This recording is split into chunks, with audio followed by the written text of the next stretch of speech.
90% dos cristãos sempre acreditaram que Deus permanece em silêncio.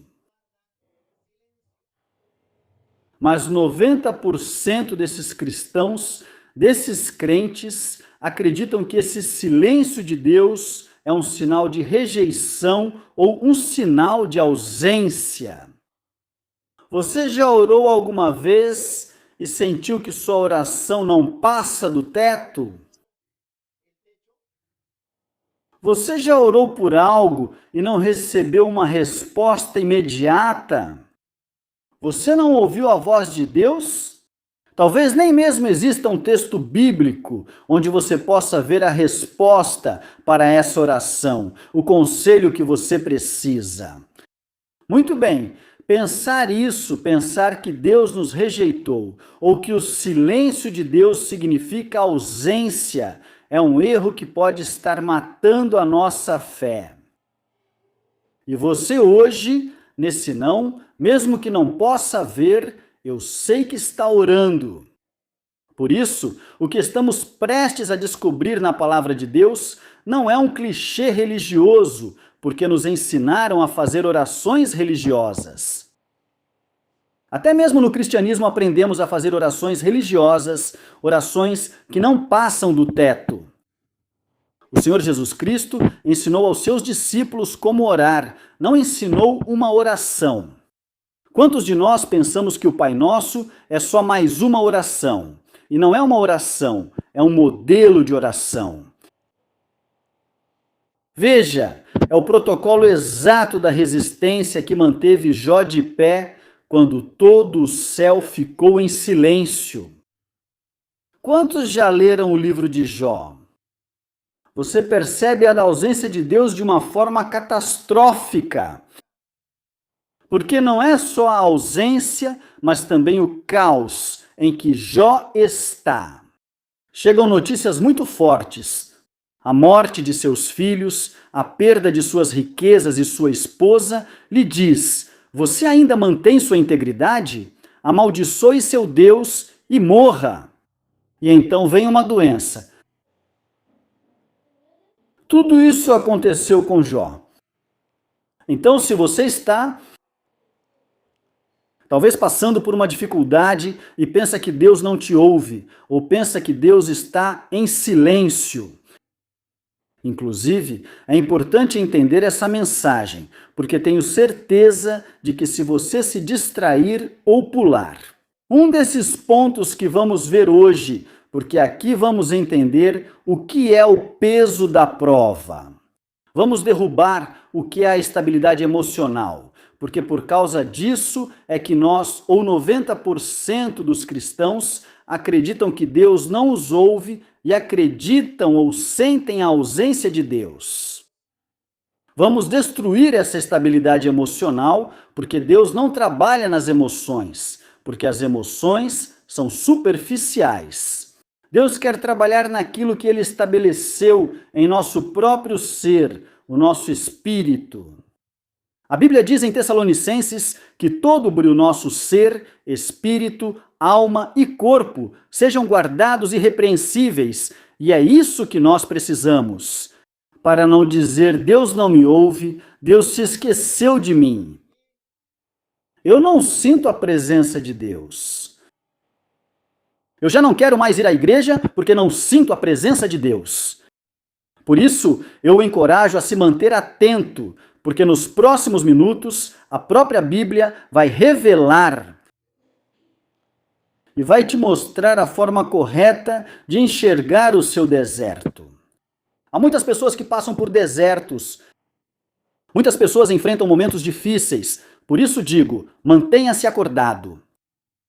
Fique atento, não deixe que o sono, não vou dizer o diabo, não deixe que o sono roube a sua bênção.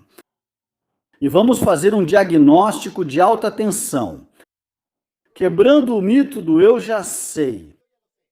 Vai me dizer para continuar orando mais, já sei o que vai me dizer, tenha paciência, Deus vai responder. Isso é o que normalmente ouvimos.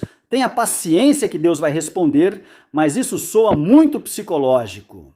Você que veio aqui por alimento espiritual, não veio aqui para sair muito emocionado, você veio para crescimento espiritual.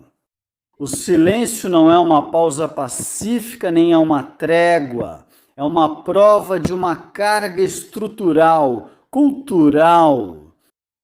Veja, quando uma estrutura suporta pressão extrema, os engenheiros sabem que não há alarmes barulhentos. Há um silêncio absoluto enquanto os materiais são testados ao limite. Não só isso.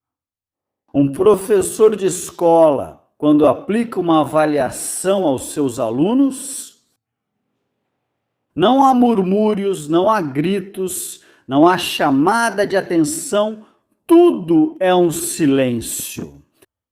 O professor está longe? De jeito nenhum, é quando ele está mais perto dos seus alunos e onde mais os está observando. Mas há silêncio. Ele não está ensinando nada, não está escrevendo no quadro, estão fazendo uma prova, mas há silêncio. Então preste atenção, é a prova de resistência. Esse silêncio é um milagre e você vai entender o porquê. É um milagre, não é? Espere, ore mais forte. Talvez você esteja orando errado. Chame os anciãos, chame o pastor para orar, para te ajudar a orar. Não, pelo contrário. É aí que o Senhor espera te levar a um novo nível, espera te dar uma porção dobrada, assim como aconteceu com Jó. Quando você não vê resposta, veja o que diz Jó 23, versículos 8 e 9, a Bíblia está certa. Veja o que diz a palavra de Deus.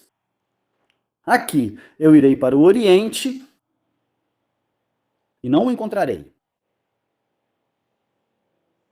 E ao Ocidente, e não o verei, mesmo que eu não possa ver, ele está agindo. Você canta muito bem essa música, de verdade, todos afinados, mas nem todos vivem isso. Os que estão aqui, nem todos vivem essa música. Se ao norte ele se oculta, eu não o verei. Ao sul ele vai se esconder e eu não o verei. Essas são as palavras de Jó. Um homem íntegro, um homem perfeito, um homem com um comportamento muito bom. Você não viu o meu servo Jó? Não há homem como ele. Esse homem é perfeito em todos os seus caminhos, é reto. Ele é íntegro. E esse homem está dizendo que onde quer que vá, não encontra Deus, que Deus está escondido. Olhe, Jó procurou Deus pelos 4 pontos cardeais e não o encontrou, não sentiu nada. Alguém já procurou Deus nos 4 pontos cardeais? Alguém já procurou desesperadamente por Deus assim como Jó procurou? Buscando respostas, e ele tinha toda a razão. Ele perdeu seus filhos, perdeu suas terras, uma doença. E mesmo assim, ele estava procurando desesperadamente por Deus. Onde? Nos 4 pontos cardeais. E ele não encontrou, não sentiu a presença de Deus, não viu Deus. Se o homem mais justo da sua época experimentou um vazio total, por que você espera sentir fogos de artifício quando passa por uma tempestade? Por que você espera sentir o poder de Deus, que Deus fale com você e que a montanha estremeça e que um raio caia sobre a sua casa? E sentir isso, e Senhor, fala comigo através de sonhos, eu quero que o Senhor apareça para mim, me ajuda, me dá uma resposta, não sei o que fazer, fala comigo. Quantas pessoas já disseram, fala comigo através de sonhos, se manifesta, me dá uma palavra, por favor, fala comigo, que o pastor me ligue, que um líder me ligue, por favor, que assim que eu abrir a Bíblia, feche os olhos, abro a Bíblia em qualquer parte e apareça uma palavra de ânimo. Quantas pessoas já disseram isso? Eu quero isso, eu quero que o Senhor fale comigo, estou passando por uma tempestade. E não permita que suas emoções ditem sua teologia, não permita que suas emoções prejudiquem a sua vida espiritual. Por isso as pessoas, os cristãos, são muito emocionais, por isso as igrejas são muito emocionais. E se começarmos a falar de emoções aqui, de verdade, nós não teríamos um lugar para que as pessoas pudessem se situar? Se começarmos a falar de atitude positiva, de pisar, de levantar com o pé direito, se começarmos a falar disso, do poder da psique, da mente, de dizer palavras positivas, não caberíamos aqui, de verdade. Mas quando se fala para as pessoas sobre a parte espiritual, elas dizem: não, não, não, isso não é comigo, eu quero algo mais emocional. E o homem é emocional, as pessoas dizem: mas o homem emocional? Sim, mas as emoções não te levam ao céu. Você sabia que as emoções levaram Adão e Eva a pecar no jardim? Não foi a parte espiritual, foram as emoções deles. A emoção de quê? De se tornarem como Deus. A emoção de superar a Deus. Vamos ver aqui 3 pontos de uma falha crítica. E aqui está o núcleo de todo o sistema. Porque de verdade, cantar essas músicas soa muito bem. É bonito, mas nem os próprios artistas que criaram as músicas vivem o que cantam ou vivem o que criaram. Preste atenção. É que de verdade estamos dando relevância à Bíblia e estamos deixando que a Bíblia deixe de ser um livro de história para se tornar o livro do presente, o livro de todas as eras e ganhe vida em nós. Você não tem que ver Jó como um homem antigo que viveu, mas sim ver o Deus de Jó. Os homens da Bíblia morreram, é verdade.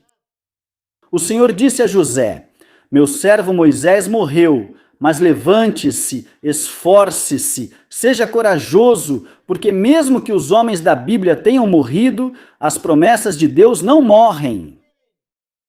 A Bíblia está viva e é eficaz. Se você omitir um desses componentes no projeto da sua resposta ao silêncio, a estrutura espiritual desaba completamente. Além disso, há um versículo impressionante que te mostra que o silêncio de Deus é um milagre. Quantas pessoas talvez já disseram que no silêncio o pior inimigo é o diabo? Se eu disser isso, você vai dizer: no silêncio de Deus, o pior inimigo é o diabo. Sim, pastor, é verdade? Não. E se eu te dissesse que não, no silêncio de Deus, o inimigo não é o diabo. E se eu te disser que no silêncio de Deus, o inimigo é o seu próprio termômetro emocional, é você mesmo, o próprio inimigo no silêncio de Deus. São as suas emoções. No silêncio de Deus, o que acaba com a sua fé, o que te destrói, o que te impede, são as suas emoções. São as suas emoções. Você diz: como assim? Não, é o diabo, é o diabo, é o diabo, é o diabo. São as suas emoções. Jó quase perdeu a bênção por dar lugar às suas emoções. Quando seus amigos chegaram para confrontá-lo, quando seus amigos chegaram para repreendê-lo, quando seus amigos chegaram para exorcizá-lo, exortavam Jó dizendo que ele pecava, mas ele negava repetidamente. A gente espera que Deus apareça quando ele aparece para Jó. Quantos já leram o livro de Jó? A gente espera que Deus apareça e diga para Jó: vem, meu filho, calma, vem cá, vem, eu enxugo suas lágrimas. Vem, devolva os seus filhos. Hoje você vai notar algo poderoso. Hoje eu vou te devolver seus filhos. Essa esposa eu vou trocar por uma mais bonita, 90, 60, 90. E uma que não reclame ou insulte. É isso que esperamos. A gente espera isso. Essa esposa que vai embora, ela acabou de me dizer para amaldiçoar, para te amaldiçoar. Não, que vá embora. Essa era o próprio diabo. Além disso, devolve tudo para mim, Senhor. A gente espera que quando Deus aparece, ele faça a intervenção. A gente espera que Deus diga: calma, meu filho, e venha, te embale, te carregue. Mas não, isso não acontece. Pelo contrário, Deus vem e o exorta. Deus vem e o repreende. Onde você estava quando eu estava fazendo os céus e a terra? Onde você estava quando eu estava colocando os limites no mar?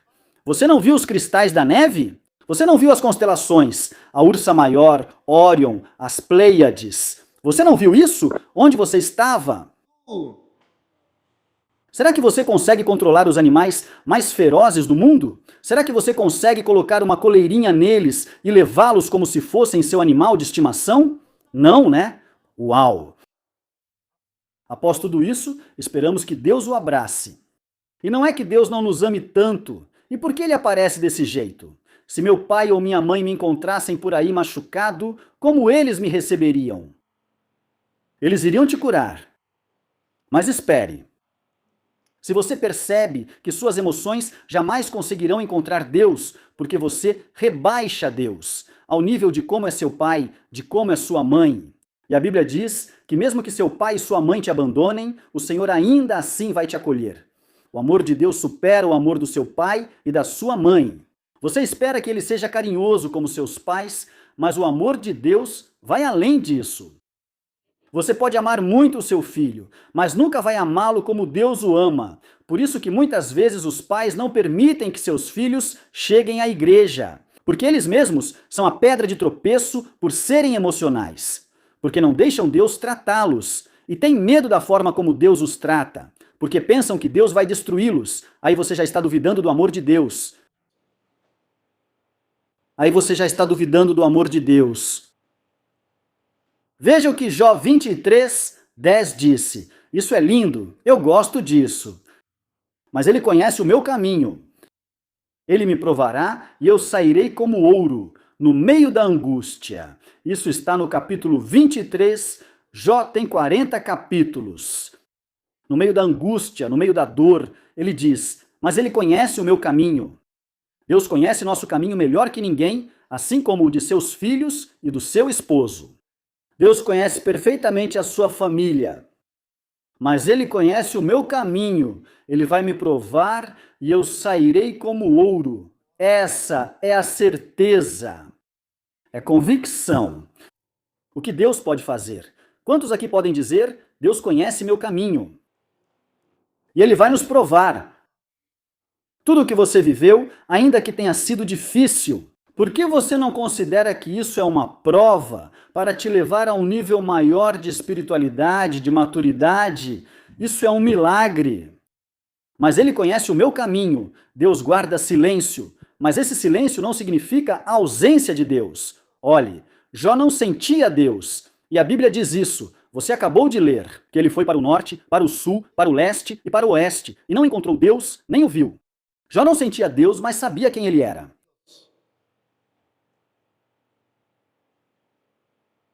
Sabia quem era Deus. Muitos vão à igreja, dizem que não sentem a presença de Deus e vão embora. Ou onde quer que estejam, não, é que aqui eu não sinto a presença de Deus. Muitos sensoriais. Isso se chama ser almático. Ou esperam, não, eu gostaria que o pastor nos chamasse à frente e que passasse óleo em todos nós, e que orasse, e que nos ministrasse, e aí, para sentir Deus. De repente você vai sentir meus gritos. Talvez você não sinta a presença de Deus. Isso ocorreu com os homens mais poderosos da Bíblia. Por exemplo, com Elias. Vocês se lembram de Elias? Elias esperava uma manifestação poderosíssima de Deus. E ele esperava por isso. E Deus também o prova. E os vulcões começam a explodir. E diz a Bíblia, não, Deus não estava ali. E começam trovões e relâmpagos, e tempestades e tudo isso. E ele diz, como se Deus estivesse ali. Mas Deus também não estava ali. Mas veio um sussurro suave. E aí sim, Deus estava ali. Então nós somos muito emocionais. Deus tem estado tão perto de nós, a presença de Deus, e Deus tem nos observado tanto enquanto dormimos, enquanto descansamos. Mas você, nas suas emoções, diz, eu não sinto Deus. Porque você pensa em sentir Deus como sente seu esposo, como sente seus filhos, como sente o cheiro de um perfume. E não é assim. Deus esteve perto de você e você não percebeu. Talvez Deus esteja falando com você, mas você diz, Deus guarda silêncio. E hoje você vai entender o porquê. Olhe que coisa maravilhosa. Jó não sentia Deus. E estava tudo bem, ele não estava mentindo. Ele não tinha visto Deus. Não tinha, mas ele sabia quem era Deus, e isso é poderosíssimo. Quando uma pessoa está passando por um momento de provação, saber quem é Deus, isso é de verdade. Isso foi o que José experimentou quando foi vendido pelos seus irmãos. Isso foi o que José experimentou quando estava em uma caverna, quando esteve na prisão. Não se esqueça na escuridão do que Deus te mostrou na luz. Isso é o que tem me sustentado. Não se esqueça na escuridão do que Deus te mostrou na luz. Nunca se esqueça. Se você basear sua fé no que sente, o silêncio vai te destruir. Não. Vai te destruir. Porque muitas pessoas já não são mais cristãs. O silêncio as destruiu. Porque estavam pensando, sentindo, emocionalmente, querendo encontrar a Deus. E você deve viver por convicção e não por sensações passageiras, não por emoções. Você deve viver por convicção. Convicção.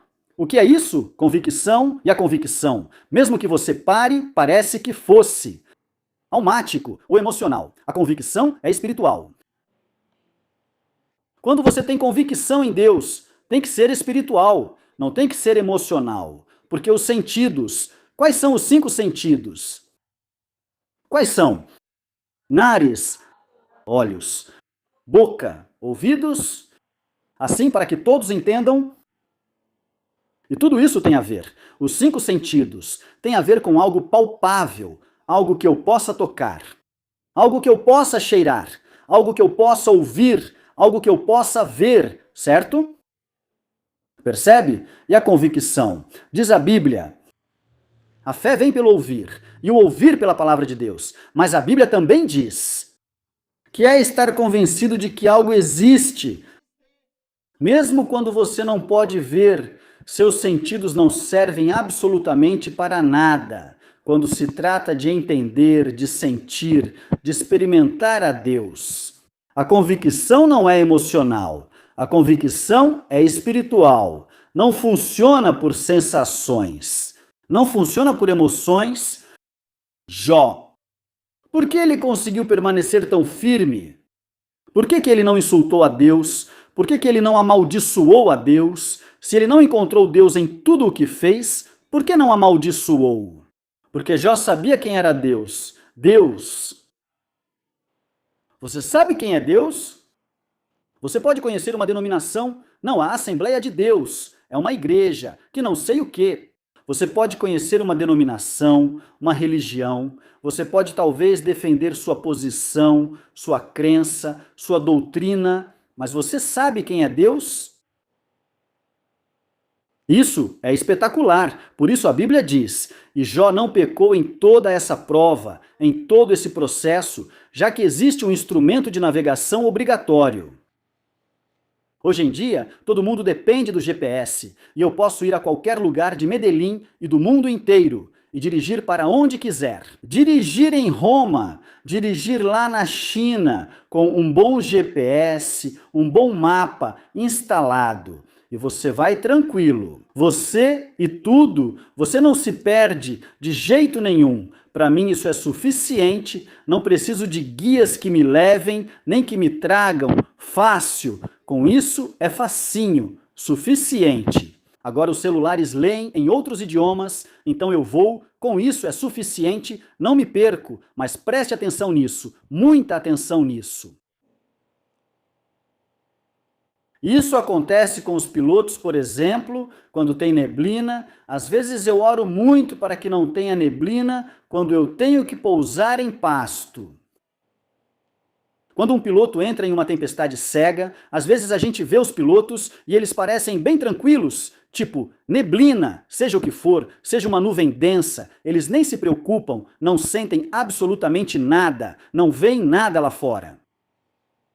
Nesse momento, ele desliga os sentidos, nesse momento ele não fica tentando enxergar, tipo, vou tentar ver, vou... E começa assim, ou coloca óculos. Não, nada disso. Nesse momento, ele esquece que não está vendo nada e começa a confiar plenamente nos instrumentos de voo. Confia nisso. Olha, o silêncio espiritual, se você tentar se guiar pelo que vê, você vai acabar se chocando. E há vários aviões, um da Avianca que caiu justamente por isso, porque o piloto disse, vou para Bogotá, não lembro em que época foi. E o copiloto falou, tem certeza que vai para Bogotá? Você não está indo para lá. Assim que disse isso, pum, bateu numa montanha. Mas por quê? Porque ele olhou olhou porque não deu atenção aos instrumentos de voo, mas sim ao que ele estava acostumado a ver. Por isso, se tentar se guiar pelo que vê, vai se acidentar. E há muitas pessoas que estão aqui, lembre-se, as pessoas que também estão assistindo a este vídeo, que tentam buscar a Deus pelo emocional e por isso vivem se acidentando. E por isso muitos já desistiram de ser cristãos. Já dizem, não, já não quero mais ser cristão, muito obrigado, já não quero mais ser crente, desanimam por isso. Por isso, ou seja, não se surpreenda quando você vê o irmão cristão que estava há muitos anos na igreja e que agora você já não o vê mais na igreja. E pelo contrário, talvez você o veja contrário à igreja. Talvez o veja sendo um satânico, sendo um maçom. Talvez o veja sendo um opositor, um crítico. Não se surpreenda por isso. Essa pessoa passou todo o tempo buscando a Deus através dos seus sentidos e por isso acabou se arrebentando. Entendeu? Pois bem, então eu preciso de um GPS para poder me guiar, para poder encontrar a localização. Não digo que não de verdade. Isso me dá uma confiança que coloquem o GPS de verdade. Às vezes eu vou ao mesmo lugar e falo tipo umas 15 vezes, por exemplo. Mas de verdade, eu já não vou na confiança e vou mais tranquilo. Não fico dizendo, ali tinha uma santa antes do parque. Cadê? Não devo atravessar. Senão onde as crianças brincam? Onde devo atravessar? Não, não, não. O GPS eu vou tranquilamente. Mesmo conhecendo o caminho, prefiro assim ao dirigir. Mas não é só isso. Não se trata de me dizer que é um curso de direção. Preste atenção nisso. Isso é uma ilustração. As Escrituras deixam de ser apenas um livro de leitura, como para muitos, e se tornam o único, a Bíblia. É o único painel de instrumentos funcional, quando a voz audível de Deus. Este é o canal da graça. Causou desconforto à esposa? E parece que sim. Apagada. Olhe, o silêncio de Deus. Não sinto Deus em lugar nenhum. Não sinto Deus. Ninguém me ligou. Nem o pastor me disse nada. Vou ao culto e não sinto nada. Pode acontecer com você. Quando isso acontecer, aqui está. Aqui está o único painel de instrumentos. O único, olha, aqui está. Aqui. Você tem, trouxe ou não trouxe. Aqui está. Isso é a única coisa que você precisa quando a voz de Deus parecer silenciada ou você sentir a ausência de Deus e não encontrar Deus em lugar nenhum. Não é que você vai começar a cantar. Se você vir o meu amado, avise-o. Não, você não vai poder cantar essa música. Pelo contrário. Você sabe que a palavra de Deus não está escassa, não está presa. Você a tem em suas mãos, mas você diz, não, mas assim não. Não quero assim. Quero que ele fale comigo em sonho. Eu quero que Deus fale comigo em um sonho. E aqui há um limite de integridade. E é o perigo da amargura. Olha, o momento mais perigoso do silêncio não é quando Deus não fala com você. É quando você decide culpá-lo em segredo. E por mais que você não acredite, Adão culpou a Deus. Adão, quando pecou, culpou a Deus. Está na Bíblia. E foi aí que nós aprendemos a culpar a Deus. Acredito que todos nós já culpamos Deus. Levantem a mão. Todos já culpamos Deus alguma vez. Sabe como Adão culpou a Deus? Ele disse, foi a mulher que o Senhor me deu como companheira. E no começo, Adão estava muito feliz. Ele disse, esta sim é carne da minha carne, osso dos meus ossos, será chamada varoa, venha para cá. Mas na verdade, foi essa mulher que o Senhor me deu. Ou seja, como quem diz, se o Senhor não tivesse me dado ela, eu ainda seria um homem íntegro. Mas essa mulher que o Senhor me deu. Porque o primeiro que ele chama é Adão, e Adão estava bravo e culpando a Deus. Depois chama Eva, Eva não culpou a Deus, mas culpou Adão. e assim por diante. Aí, desculpe, a serpente. Mas esse é o momento mais perigoso. Você decide culpá-lo em segredo, culpar a Deus.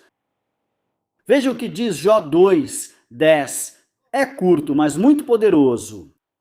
Em tudo isso, Jó não pecou com seus lábios. Olha só, ele nunca culpou a Deus. Sabe o que ele disse? Ele amaldiçoou o dia em que nasceu. Ele até amaldiçoou o homem que lhe trouxe as boas notícias. Ele amaldiçoou tudo e todos, inclusive o dia em que nasceu e a parteira, já que não havia hospitais naquela época. Ele amaldiçoou a parteira, amaldiçoou tudo, amaldiçoou tudo, amaldiçoou os seios que ele mamou, amaldiçoou tudo, tudo, tudo ele amaldiçoou. Ele amaldiçoou tudo, tudo. Ele amaldiçoou suas roupas, tudo, tudo. Mas a Bíblia diz, em tudo isso, ele não pecou com seus lábios e ficava amaldiçoando e amaldiçoando, mas nunca culpou nem amaldiçoou a Deus. Impressionante, não é? É aí que a Bíblia diz, irai-vos, mas não pequeis. Ou seja, não quer dizer que Jó era um homem que sempre falava coisas boas. Não, ele falou maldições e mais maldições. Então, qual é o plano? Manter a obediência estrita. A última coisa que Deus te mandou fazer Ei, vocês estão ouvindo isso? Nisso sim eu preciso que fiquem bem atentos. Por quê? Lembre-se, se neste momento você está sentindo a ausência de Deus, não há respostas, não há nada, ninguém falou com você, não há nenhum conselho.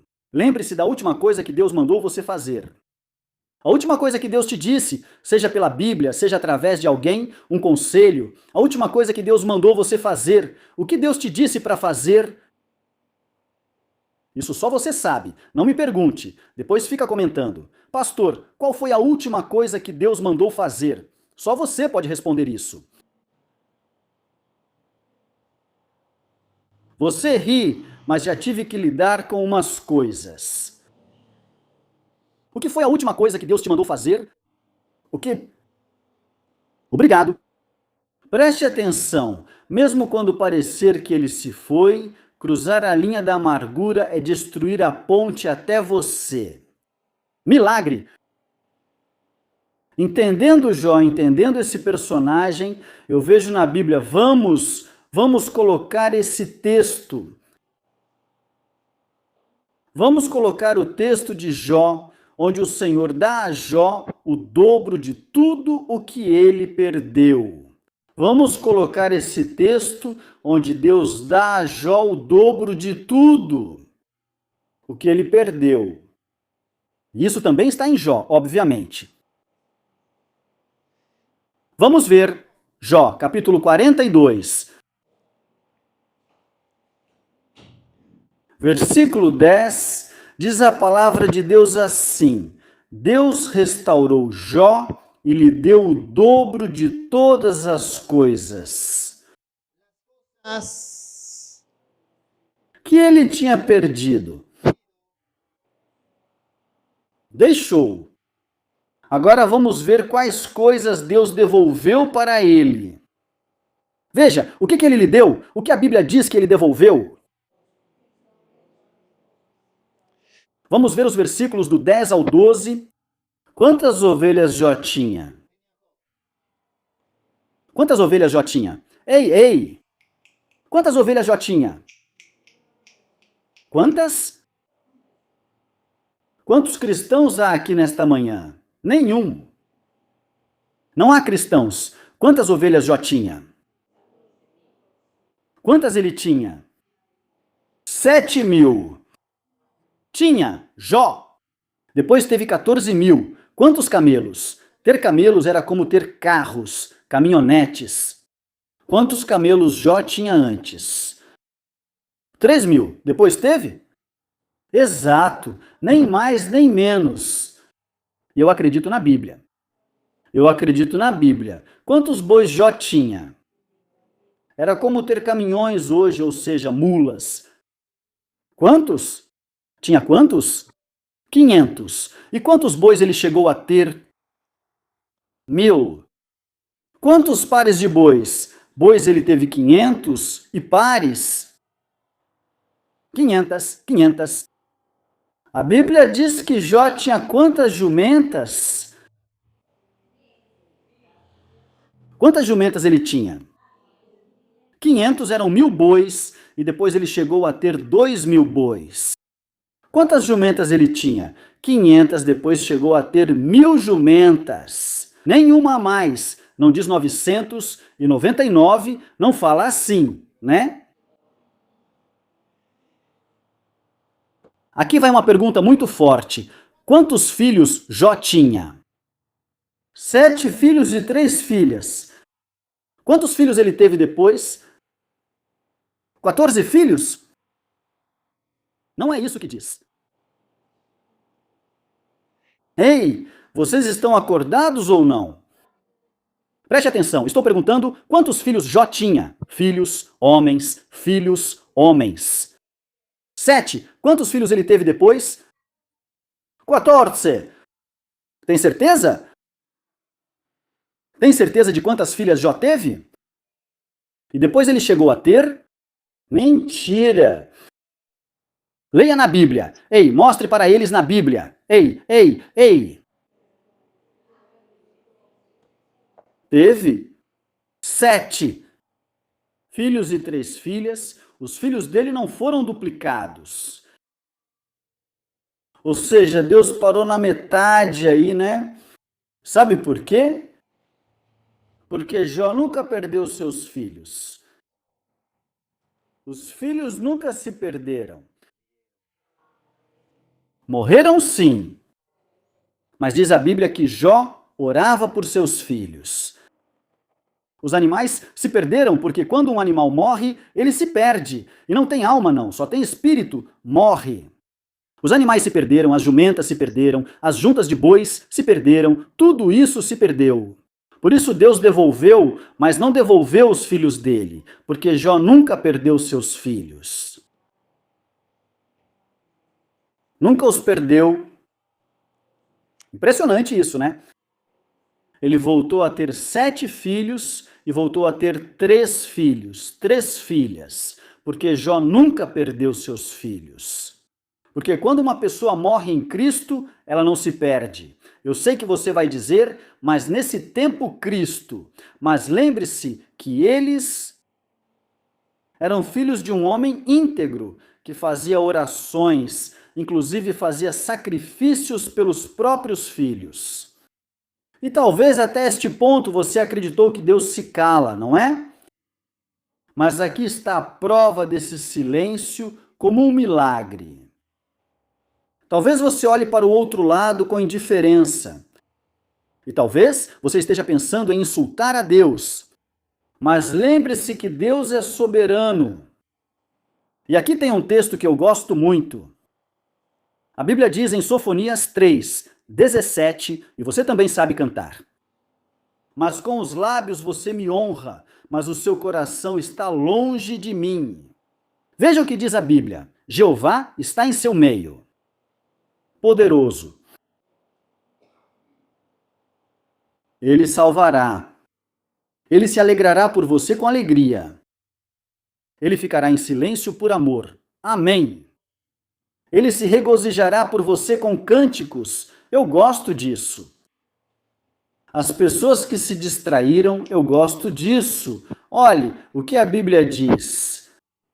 Ele ficará em silêncio por amor. Você sabe o que significa ficar em silêncio por amor? Eu te dei vários exemplos e te falei sobre o professor que, enquanto faz uma avaliação com seus alunos, fica em completo silêncio. Mas isso não significa que ele tenha ido embora. É justamente quando ele mais está observando eles. Eu te falei sobre os engenheiros que testam os materiais. E também há um silêncio absoluto para testar a resistência desses materiais. Mas aqui eu estou te dando uma palavra muito poderosa. E se calará de amor. Isso é muito poderoso. Se calará de amor. Quantas pessoas já se apaixonaram? De verdade, quantas pessoas já se apaixonaram? Você já preparou um discurso para dizer? E talvez você tenha decorado algum poema de Neruda. Eu gosto quando você se cala. Você se cala porque está ausente. E você me ouve de longe e minha voz não te toca. Borboleta de... Você já aprendeu isso alguma vez? Eu gostaria de ser lágrima para nascer em seus olhos, crescer em suas bochechas e morrer em sua boca. O vídeo vai ficar gravado caso você precise dele. Obrigado! Escute. E você aprende tudo isso e decora, mas quando ela está ali na sua frente, você já abriu a porta, dá um nó na garganta. Você realmente ficou em choque. E você fica em silêncio. A Bíblia diz: o Senhor se calará de amor. Quando Ele está te olhando, Deus te ama tanto. Ele te ama tanto e está tão apaixonado por você que muitas vezes Deus não fica em silêncio porque não quer te responder ou porque quer te testar, mas sim porque ficou com um nó na garganta.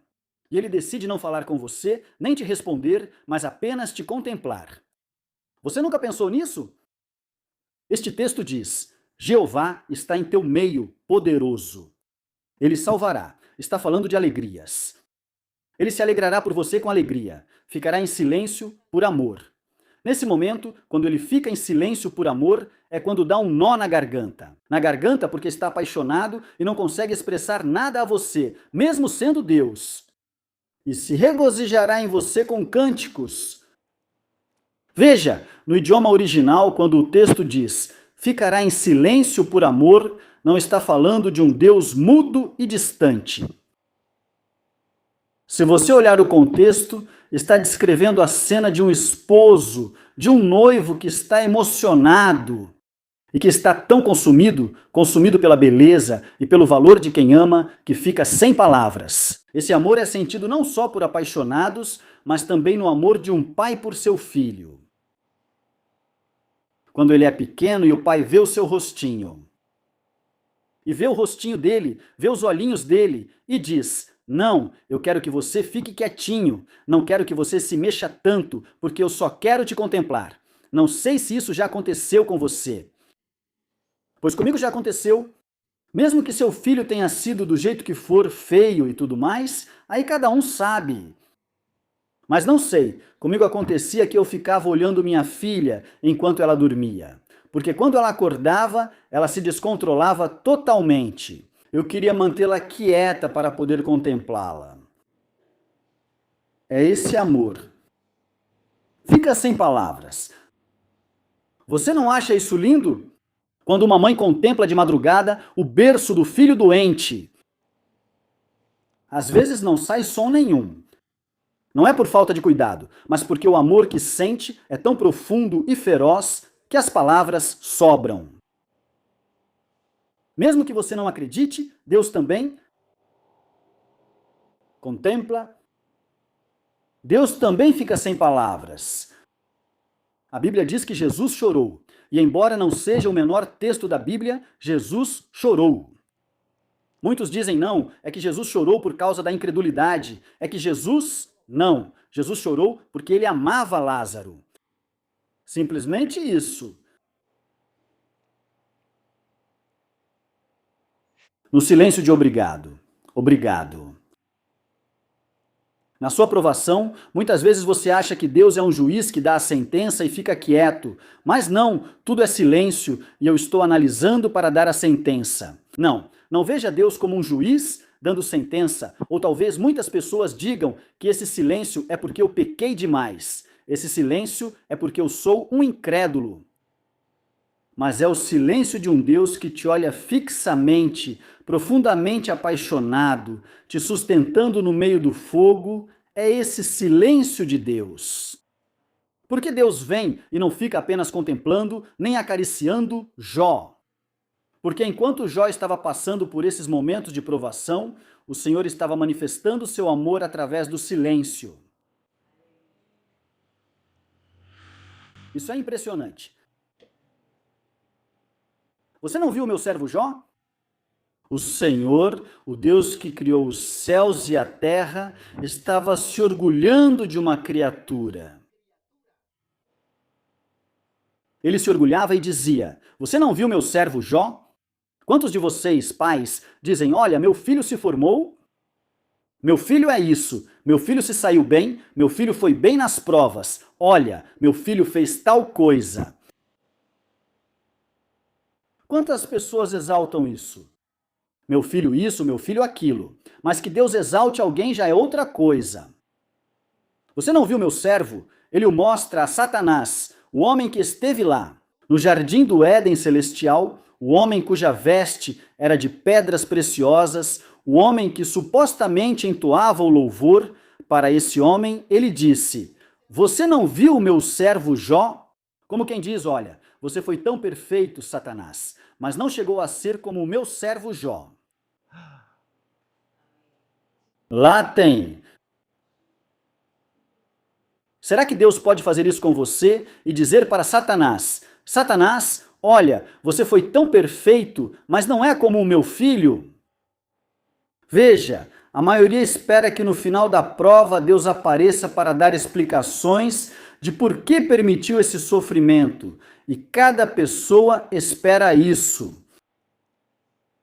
Mas o golpe final, quando Deus quebra o silêncio nos capítulos 38 a 41, você vê que não há nenhuma explicação, nenhuma única explicação em todos esses capítulos, nessas palavras. Em vez disso, o que Deus faz? Ele revela o quê? Sua majestade.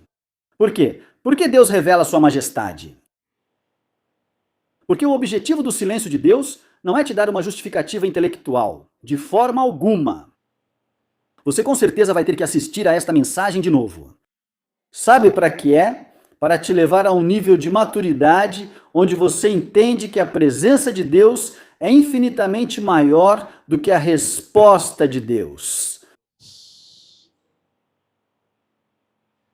Você entende que a presença de Deus é infinitamente maior do que a resposta de Deus.